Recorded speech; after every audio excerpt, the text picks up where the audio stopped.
नमस्कार दोस्तों, हमारे यूट्यूब चैनल एग्जाम लर्नर में आपका स्वागत है। दोस्तों आज के इस वीडियो में हम लोग यूपीपीएससी यानी कि उत्तर प्रदेश लोक सेवा आयोग द्वारा आयोजित एएलटी ग्रेड भर्ती परीक्षा के लिए जीएस पेपर फर्स्ट जिसमें से 30 क्वेश्चन आते हैं। तो आज हम लोग 18वां प्रैक्टिस सेट हल करेंगे। इसके पहले 17 प्रैक्टिस सेट हल कराया जा चुका है। जो लोग नहीं देखे हैं चैनल के प्लेलिस्ट में जाके आप वहाँ से सभी वीडियो को देख सकते हैं। साथ में आप करेंट अफेयर्स और यूपी स्पेशल का भी वीडियो चैनल के प्लेलिस्ट में देख सकते हैं। तो वीडियो को लाइक शेयर कर दीजिएगा। चैनल पर पहली बार आए हैं तो चैनल को सब्सक्राइब कर लीजिएगा। साथ में बेल आइकन को प्रेस कर लीजिएगा जिससे आने वाले अगले वीडियो का नोटिफिकेशन आपको पहले मिलता रहे। तो आइए शुरू करते हैं।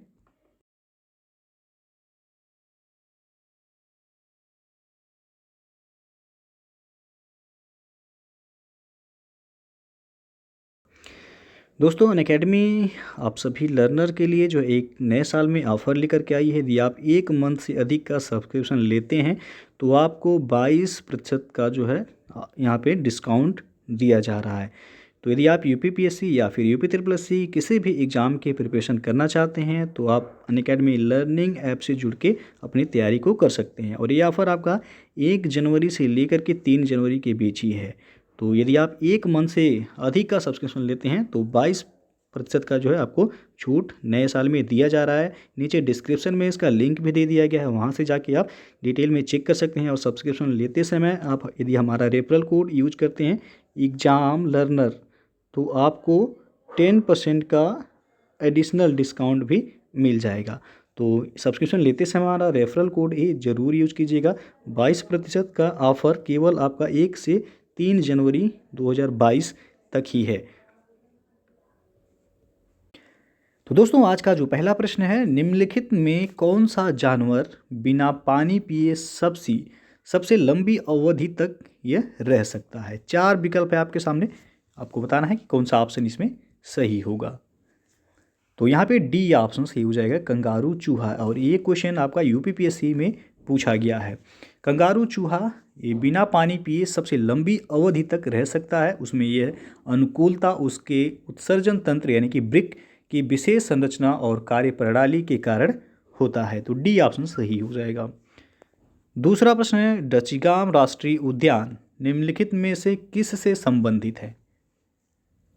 तो ये संबंधित है हंगुल या कश्मीरी स्टैग से। यूँ तो जो है कस्तूरी मृग या गोल्डन ओरियोल तथा येलो थ्रोटेड मार्टन तीनों ही डचीग्राम राष्ट्रीय उद्यान में पाए जाते हैं, लेकिन डचीग्राम राष्ट्रीय उद्यान मुख्य रूप से हंगुल या कश्मीर स्टैग के लिए यह प्रसिद्ध है। और हंगुल ये लाल हिरण की एक उप प्रजाति है जो केवल कश्मीर में पाई जाती है। और आपको बता दें कि डचगाम राष्ट्रीय उद्यान की स्थापना वर्ष 1981 में हुई थी और यह उद्यान जम्मू एवं कश्मीर में स्थित है। तीसरा प्रश्न है, विश्व जैव विविधता दिवस कब मनाया जाता है। तो ये मनाया जाता है 22 मई को। बी ऑप्शन यहाँ पे सही हो जाएगा। जैव विविधता संबंधी मुद्दों पर जागरूकता एवं समझ को बढ़ाने के उद्देश्य से संयुक्त राष्ट्र ने 22 मई को अंतर्राष्ट्रीय जैव विविधता दिवस घोषित किया है। तो ये काफ़ी महत्वपूर्ण प्रश्न है, हमेशा पूछा जाता है। चौथा प्रश्न है, निम्नलिखित में से किसमें ओजोन की सांद्रता यानी कि ओजोन की सर्वाधिक सांद्रता मिलती है। तो है स्ट्रेटोस्फियर जिसे हिंदी में कहा जाता है समताप मंडल। तो सी ऑप्शन यहाँ पे सही हो जाएगा। वायुमंडल की सबसे निचली परत है क्षोभ मंडल जिसे कहते हैं ट्रोपोस्फियर। और इसके ऊपर क्रम से देखा जाए तो स्ट्रेटोस्फियर आता है यानी कि समताप मंडल, उसके बाद मेसोस्फियर यानी कि मध्य मंडल आता है, उसके बाद एक्सोस्फियर यानी कि बहिर्मंडल।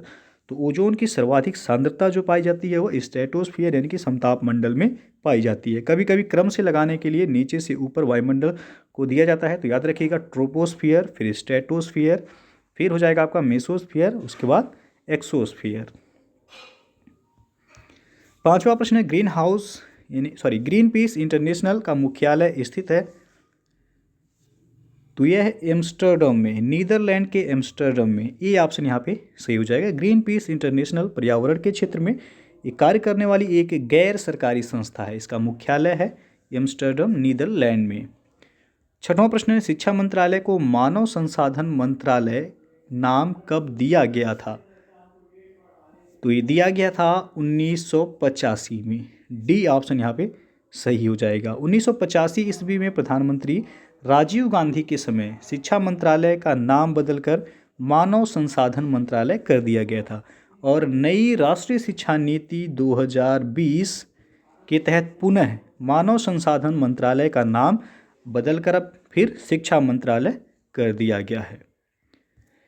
7वां प्रश्न है, सूची 1 को सूची 2 के साथ मिलान करना है और कोड के माध्यम से बताना है कि कौन सा ऑप्शन इसमें सही है। तो एक तरफ दिया गया एल्यूमिनियम कंपनी और दूसरी तरफ उनकी स्थिति दी गई है। तो सबसे पहला है बाल्को। बाल्को है छत्तीसगढ़ के कोरबा में, तो ये क्या हो जाएगा दूसरा। उसके बाद है हिंडाल्को। हिंडाल्को उत्तर प्रदेश के रेणुकूट में है, तो बी का हो जाएगा चौथा।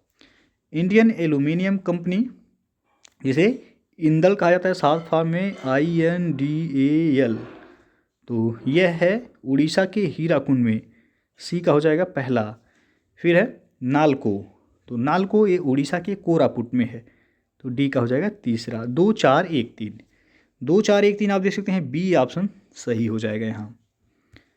8वां प्रश्न है, निम्नलिखित में से कौन सा भारत में स्थापित प्रथम राष्ट्रीय उद्यान है।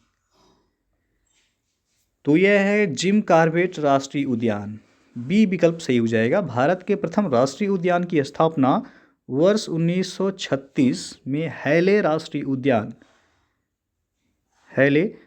उद्यान के रूप में हुई थी और यह उद्यान अब जिम कॉर्बेट राष्ट्रीय उद्यान के नाम से जाना जाता है। 9वां प्रश्न है, भारतीय पर्यटन के स्वर्ण त्रिभुज में सम्मिलित शहर कौन सा है। तो इसमें आप देख सकते हैं आगरा है, दिल्ली है और जयपुर, यानी कि ए विकल्प यहाँ पे सही हो जाएगा। भारतीय पर्यटन के संदर्भ में स्वर्ण त्रिभुज में आगरा, दिल्ली एवं जयपुर को शामिल किया गया है और मानचित्र पर दिल्ली, आगरा एवं जयपुर द्वारा त्रिभुज का आकार निर्मित करने के कारण ही यह नाम दिया गया है स्वर्ण त्रिभुज। और 10वां प्रश्न है, भारत के पश्चिमी तटीय मैदान के उत्तरी भाग को जिस अन्य नाम से भी जाना जाता है वह है, तो कोंकण तट है, सी विकल्प यहाँ पे सही हो जाएगा। भारत का पश्चिमी तटीय मैदान संकीर्ण है, यानी कि पतला है और इसके उत्तरी भाग को कोंकण तट और दक्षिणी भाग को मालाबार तट कहते हैं, जबकि पूर्वी तटीय मैदान में उत्तरी सरकार तट और कोरोमंडल तट इसमें शामिल हैं और उत्तरी सरकार तट का विस्तार गोदावरी डेल्टा से लेकर उत्तरी तटीय भाग तक है, जबकि कोरोमंडल तट एक कन्याकुमारी यानी कि केप कोमोरिन से कृष्णा डेल्टा तक यह विस्तारित है। तो यहाँ पे सी ऑप्शन सही होगा, कोंकण तट। 11वां प्रश्न है, जिस रूप में पौधे नाइट्रोजन प्राप्त करते हैं वह है, तो नाइट्रेट के रूप में, बी विकल्प यहाँ पे सही हो जाएगा। नाइट्रेट जो है नाइट्रोजन तथा ऑक्सीजन के संयोग से बने हुए यौगिक होते हैं और वानस्पतिक वृद्धि के लिए पौधों को नाइट्रोजन की आवश्यकता होती है और वे इसकी पूर्ति वायु अथवा जल में घुलनशील नाइट्रेट से करते हैं, तो बी ऑप्शन सही हो जाएगा, नाइट्रेट के रूप में प्राप्त करते हैं। 12वां प्रश्न है, बायोगैस संयंत्र से निष्कासित निम्नलिखित में से कौन सी गैस ईंधन गैस के रूप में उपयोग में आती है। तो वह है मीथेन, सी विकल्प यहाँ पे सही हो जाएगा। बायोगैस संयंत्र से उत्पादित बायोगैस का मुख्य घटक मीथेन गैस होती है, जिसे जीवाश्म ईंधन के स्थान पर ऊर्जा उत्पादन के लिए प्रयोग में लाया जा सकता है। अगला प्रश्न है, निम्नलिखित तापमापियों में से किसे पायरोमीटर कहा जाता है। तो वह है विकिरण तापमापी, बी विकल्प यहाँ पे सही हो जाएगा। पायरोमीटर या पूर्ण विकिरण तापमापी की सहायता से अत्यधिक उच्च तापों की माप की जाती है और इसमें ऊष्मीय विकिरण के मापन द्वारा तापमान का भी मापन किया जाता है, तो बी ऑप्शन सही हो जाएगा। अगला प्रश्न है, डायनमो एक युक्ति है जो परिवर्तित करती है, तो ये यांत्रिक ऊर्जा को विद्युत ऊर्जा में कन्वर्ट करती है, सी ऑप्शन यहाँ पे सही हो जाएगा। अगला जो प्रश्न है, वायु की गति निम्नलिखित के द्वारा नापी जाती है, तो आपको पता होगा एनीमोमीटर के द्वारा, बी ऑप्शन यहाँ पे सही हो जाएगा। एनीमोमीटर द्वारा वायु के वेग यानी कि गति की माप की जाती है और वायुमंडलीय दाब को मापने के लिए बैरोमीटर का उपयोग करते हैं। हाइड्रोमीटर, तो हाइड्रोमीटर से द्रव या जल के घनत्व को मापा जाता है। अगला प्रश्न है, मानव की सामान्य स्वस्थ आँख के लिए स्पष्ट दृष्टि की न्यूनतम दूरी मानी जाती है, तो वह है 25 सेंटीमीटर। डी ऑप्शन यहाँ पे सही हो जाएगा। नेत्र के सामने की वह निकटतम दूरी जहाँ पर रखी वस्तु नेत्र को यानी कि आँख को स्पष्ट दिखाई देती है, वह नेत्र की स्पष्ट दृष्टि की न्यूनतम दूरी कहलाती है और सामान्य आँख के लिए यह 25 सेंटीमीटर होती है। अगला प्रश्न है, बिग बैंग सिद्धांत निम्नलिखित के उद्भव की व्याख्या करता है, तो है ब्रह्मांड का। सी विकल्प यहाँ पे सही हो जाएगा। महाविस्फोटक सिद्धांत या बिग बैंग सिद्धांत यह ब्रह्मांड की उत्पत्ति, आकाशगंगा तथा सौरमंडल की उत्पत्ति से संबंधित है और इस सिद्धांत का प्रतिपादन जॉर्ज लेमनतेयर ने किया था। बाद में रॉबर्ट वैगनर ने वर्ष 1967 में इस सिद्धांत की व्याख्या भी प्रस्तुत की। तो सी ऑप्शन सही हो जाएगा। बिग बैंग सिद्धांत पूछा गया है ब्रह्मांड से। अगला प्रश्न है, लोकसभा द्वारा पारित धन विधेयक राज्यसभा द्वारा भी पारित मान लिया जाएगा यदि राज्यसभा द्वारा उस पर कोई कार्यवाही न की जाती 14 दिनों तक। बी विकल्प यहाँ पे सही हो जाएगा। संविधान के अनुच्छेद 109(1) में है कि धन विधेयक राज्यसभा में पुनः स्थापित नहीं किया जा सकता है और धन विधेयक लोकसभा द्वारा पारित किए जाने के पश्चात राज्यसभा को उसकी सिफारिशों के लिए प्रेषित किया जाता है, जिसे राज्यसभा अधिकतम 14 दिनों तक ही उसे रोक रख सकती है। तो बी ऑप्शन यहाँ सही हो जाएगा। 19वां प्रश्न है, सरकारीय आयोग निम्नलिखित संबंधों में से किसकी समीक्षा हेतु स्थापित किया गया था? तो केंद्र और राज्यों के बीच। सी ऑप्शन सही हो जाएगा। यहाँ पे केंद्र राज्य संबंधों पर विचार करने और उनको सुदृढ़ करने के लिए सुझाव देने के लिए जो है न्यायमूर्ति RS सरकारिया की अध्यक्षता में जून 1983 में एक आयोग का गठन किया गया था और आयोग ने 1988 में अपनी रिपोर्ट सौंपी थी। तो यहाँ पे सी ऑप्शन सही होगा, केंद्र तथा राज्यों के मध्य। 20वां प्रश्न है, राज्य वित्त आयोग है एक, तो ये संवैधानिक संस्था है। सी ऑप्शन यहाँ पे सही हो जाएगा। भारतीय संविधान के अनुच्छेद 243 में जो है राज्य वित्त आयोग यानी कि 243(I) में राज्य वित्त आयोग के गठन की व्यवस्था है और इस व्यवस्था के अनुसार राज्य वित्त आयोग का गठन प्रत्येक 5 वर्ष पर किया जाता है। तो इससे जो है क्लियर है कि राज्य वित्त आयोग एक संवैधानिक संस्था है जिसका वर्णन भारतीय संविधान के आर्टिकल 243(I) में दिया गया है। अगला जो प्रश्न है, भारतीय संविधान के किस अनुच्छेद में निर्वाचन आयोग के लिए प्रावधान है? तो वह अनुच्छेद 324 में। सी विकल्प यहाँ पे सही हो जाएगा। भारतीय संविधान के अनुच्छेद 324 में निर्वाचन आयोग के गठन का प्रावधान है और अनुच्छेद 320 लोक सेवा आयोगों के कार्य से यह संबंधित है। 22वां प्रश्न है, संविधान के किस भाग में पंचायती राज व्यवस्था संबंधी प्रावधान दिए गए हैं? तो भाग 9 में है। ये ऑप्शन यहाँ पे सही हो जाएगा।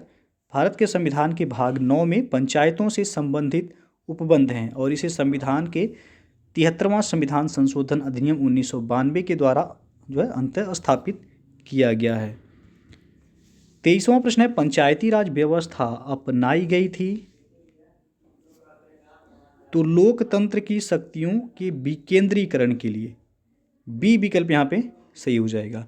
पंचायती राज व्यवस्था का प्रारंभ 2 अक्टूबर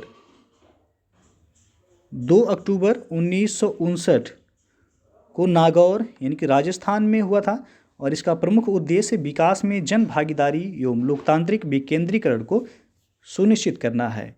तो यदि पूछा है पंचायती राज व्यवस्था की शुरुआत कहाँ से हुई थी? राजस्थान के नागौर जिले से और 2 अक्टूबर 1959 से। 24वां प्रश्न है, भारत में पंचायती राज व्यवस्था का शिल्पी किसे कहा जाता है? तो हैं बलवंत राय मेहता। सी ऑप्शन यहाँ पे सही हो जाएगा।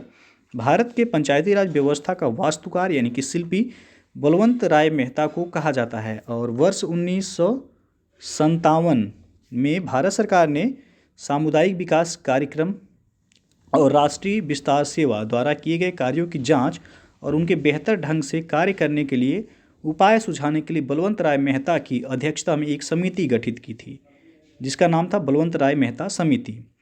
और जो है इस समिति की अध्यक्षता बलवंत राय मेहता के द्वारा ही की गई थी। और इस समिति ने नवंबर 1957 में अपनी रिपोर्ट सौंपी।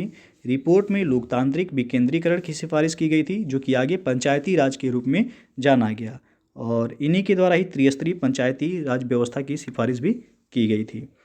25वां प्रश्न है, नई राष्ट्रीय शिक्षा नीति 2020 के मसौदे के लिए गठित समिति के अध्यक्ष थे। तो यहाँ पे ए ऑप्शन सही होगा, डॉक्टर के कस्तूरी रंगन। 34 वर्ष पुरानी राष्ट्रीय शिक्षा नीति 1986 की जगह नई राष्ट्रीय शिक्षा नीति 2020 को मंजूरी प्रदान की गई है। और नई राष्ट्रीय शिक्षा नीति के मसौदे के लिए गठित समिति की अध्यक्ष व वैज्ञानिक हैं डॉक्टर के कस्तूरी रंगन। 26वां प्रश्न है, निम्न में से कौन भारत में सबसे बड़ी मशीनीकृत खान है? तो है वेलाडीला खान। डी ऑप्शन सही हो जाएगा। और ये छत्तीसगढ़ के बस्तर जिले में स्थित है वेलाडीला खान। यहाँ से उत्तम कोटि के हेमेटाइट और मैग्नेटाइट लौह अयस्क का उत्पादन होता है। वेलाडीला खान भारत में सबसे बड़ी मशीनीकृत खान है। यहाँ से उत्पादित लौह अयस्क को विशाखापत्तनम बंदरगाह से जापान को निर्यात किया जाता है। 27वां प्रश्न है, निम्न में से किस राज्य में टिन अयस्क का प्रमुख भंडार है? तो है छत्तीसगढ़ में। सी विकल्प सही हो जाएगा। यहाँ पे छत्तीसगढ़ राज्य में टिन अयस्क का प्रमुख भंडार है। यहाँ ध्यान दीजिएगा, भंडार की बात जो है पूछा गया है, ना कि उत्पादन का। तो यहाँ पे छत्तीसगढ़ भारत का एकमात्र टिन उत्पादक राज्य है। और टिन अयस्क जो है ये कैसिस्टेराइट के नाम से भी जाना जाता है। 28वां प्रश्न है, भारतीय स्वाधीनता विधेयक को राजकीय स्वीकृति प्राप्त हुई थी? प्राप्त हुआ था 18 जुलाई 1947 को। ये ऑप्शन यहाँ पे सही हो जाएगा। भारतीय स्वतंत्रता विधेयक 4 जुलाई 1947 को ब्रिटिश प्रधानमंत्री क्लेमेंट एटली द्वारा हाउस ऑफ कॉमन्स में पेश किया गया था। और 15 जुलाई 1947 को हाउस ऑफ कॉमन्स द्वारा और इसके अगले दिन हाउस ऑफ लॉर्ड्स के द्वारा इस विधेयक को पारित कर दिया गया। उसके बाद इस विधेयक को राजकीय स्वीकृति कब मिली? तो 18 जुलाई 1947 को प्राप्त हुई थी। तो ये ऑप्शन सही होगा यहाँ। 29वां प्रश्न है, रेडक्लिफ लाइन सीमा निर्धारित करती है किन देशों के बीच? तो निर्धारित करती है भारत एवं पाकिस्तान के बीच। सी विकल्प यहाँ पे सही हो जाएगा। और इसके पहले जो है रेडक्लिफ लाइन भारत एवं अफगानिस्तान के बीच जो है सीमा का निर्धारण करती थी, जब पाकिस्तान का बंटवारा नहीं हुआ था। लेकिन पाकिस्तान के बंटवारा के बाद यह लाइन भारत एवं पाकिस्तान के बीच जो है सीमा का निर्धारण करती है। तो जो है डूरंड लाइन पूछा जाए तो भारत और अफगानिस्तान के बीच है। मैकमोहन रेखा पूछा जाए तो वह भारत एवं चीन के बीच है। और जो है दक्षिण कोरिया और उत्तर कोरिया के बीच जो सीमा रेखा का निर्धारण करती है वह 38वीं समानांतर रेखा, जबकि संयुक्त राज्य अमेरिका और कनाडा के बीच 49वीं समानांतर रेखा वह सीमा निर्धारण करती है। तो यहाँ पे सी ऑप्शन सही होगा। अगला प्रश्न है और ये अंतिम क्वेश्चन है, ट्राइसेम एक कार्यक्रम है। तो सबसे पहले ट्राइसेम का फुल फॉर्म भी पूछा गया है एक बार। तो इसका फुल फॉर्म होता है training Indian youth for self employment. और यह योजना जो है एकीकृत ग्रामीण विकास कार्यक्रम यानी कि IRDP के समर्थन के घटक के रूप में वर्ष 1979 में प्रारंभ की गई थी। तो पूछा गया है ट्राइसेम एक कार्यक्रम है, तो ग्रामीण विकास का ये कार्यक्रम है। तो ये ऑप्शन यहाँ पे सही हो जाएगा आपका। तो दोस्तों ये था आपका LT ग्रेड एग्जाम के लिए GS का 18वां प्रैक्टिस सेट। इसके पहले 17 प्रैक्टिस सेट अपलोड कर दिए गए हैं। जो लोग नहीं देखे हैं चैनल के प्लेलिस्ट में जाके आप वहाँ से सभी वीडियो को देख सकते हैं। तो वीडियो यदि अच्छा लगा हो लाइक शेयर कर दीजिएगा। चैनल को सब्सक्राइब नहीं किए हैं तो चैनल को सब्सक्राइब कर लीजिएगा, साथ में बेल आइकन को प्रेस कर लीजिएगा, जिससे आने वाले अगले वीडियो का नोटिफिकेशन आपको पहले मिलता रहे। तो वीडियो को पूरा देखने के लिए बहुत बहुत धन्यवाद। दोस्तों अकेडमी पे जो है उद्गम UPPSC RO 2021 मेंस के लिए यानी कि पेपर 2 और पेपर 3 के लिए बैच को शुरू कर दिया गया है। जो लोग जो है अनअकैडमी पर RO मेंस के लिए जुड़ना चाहते हैं या जो है कोर्स लेना चाहते हैं तो आप जुड़ सकते हैं। हिंदी आलेखन है, इसमें सामान्य हिंदी है और हिंदी निबंध। ये बैच आपका 22 दिसंबर से शुरू कर दिया गया है। आप नीचे डिस्क्रिप्शन में जाके वहाँ से जो है डिटेल में देख सकते हैं और बैच से जो है जुड़ सकते हैं। उसके बाद है उन्नत यूपी लेखपाल 2021 प्रिपरेशन बूस्टर सीरीज जो है ये शुरू कर दिया गया है। आप इसे भी जो है इसमें इनरोल होकर के जो है आप ये पूरी जो है डिटेल आप नीचे डिस्क्रिप्शन में देख सकते हैं। ये 6 बजे शाम को जो है ये 90 मिनट का सेशन होता है, जिसमें कंप्लीट सिलेबस जो है आपको दिया जाएगा। ये प्रत्येक सैटरडे यानी कि शनिवार को फ्री टेस्ट सीरीज जो है कराया जाता है। 100 क्वेश्चन होते हैं जिसमें 250 मार्क्स के होते हैं। तो नीचे डिस्क्रिप्शन में दे दिया गया है लिंक, आप जो है वहाँ से जाके इनरोल हो सकते हैं। फिर आपका Vijay Bhav UPPSC PCS mains test series, तो आप जो है शेड्यूल यहाँ पे देख सकते हैं और टाइम इसका आपका 9:30 से 12:30 है, आप ज्वाइन कर सकते हैं। फिर आपका विजेता यूपीपीएससी प्रीलिम्स जीएस पेपर का फर्स्ट टेस्ट सीरीज जो कि फ्री एमसीक्यू बेस्ड जो है टेस्ट सीरीज है ये, और 12 से लेके 26 दिसंबर तक जो है ये आपका बैच है। नीचे डिस्क्रिप्शन में इसका भी जो है लिंक दे दिया गया और इसमें आप जो है रैंक 1 2 3 4 से लेके 25 तक जो है आपको रिवार्ड भी दिया जाएगा। नीचे जो है डिस्क्रिप्शन में पूरा डिटेल्स दे दिया गया, वहाँ पे जाके आप जो है चेक कर सकते हैं। और इसके लिए आपको सबसे पहले अनअकैडमी का लर्निंग ऐप इंस्टॉल करना होगा। इंस्टॉल करने के लिए आप प्ले स्टोर पे जाके अनअकैडमी लर्निंग ऐप जो इंस्टॉल कर लीजिएगा। फिर अपने मोबाइल नंबर या ईमेल आईडी के थ्रू जो है आप लॉगिन करके आप जो है सब्सक्रिप्शन ले सकते हैं। सब्सक्रिप्शन लेते समय हमारा रेफरल कोड यदि आप यूज़ करेंगे एग्जाम लर्नर तो 10% आपको जो है डिस्काउंट भी वहाँ पर मिल जाएगा।